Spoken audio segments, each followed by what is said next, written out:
Vote পরবর্তী হিংসা প্রতিরোধ করতে কেন্দ্রীয় বাহিনী রুট মার্চ স্বরূপনগরে। সারা দেশসহ এ রাজ্যেও গণতন্ত্রের বড় উৎসব 18তম লোকসভা শেষে ইতিমধ্যেই সরকার গঠন প্রক্রিয়াও শেষ হয়েছে। তবে এখনও কেন্দ্রীয় বাহিনীর তৎপরতা লক্ষ্য করা যাচ্ছে।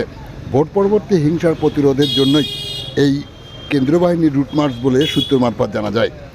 তারই ধারাবাহিকতায় আজ 30শে জুন বিকালে স্বরূপনগর থানার বিভিন্ন স্পর্শকাতর এলাকা চিহ্নিত করে স্বরূপনগর থানার পুলিশ প্রশাসনের সহযোগিতা বিতারি হাকিমপুর গ্রাম পঞ্চায়েত এলাকার বিতারি বকুলতলা থেকে শুরু করে বলফিল্ড সংলগ্ন এলাকাসহ বেশ কিছু জায়গায় এলাকায় কেন্দ্রীয় বাহিনীর রুট মার্চ করতে দেখা যায়। আপনারা দেখছেন সেই বিশেষ মুহূর্তের ধারণকৃত ভিডিও চিত্র আজকের স্বরূপনগরের ক্যামেরায়। আমাদের সাথে থাকুন, দেখতে থাকুন। ভালো লাগলে চ্যানেলটি সাবস্ক্রাইব করে সাথে থাকুন।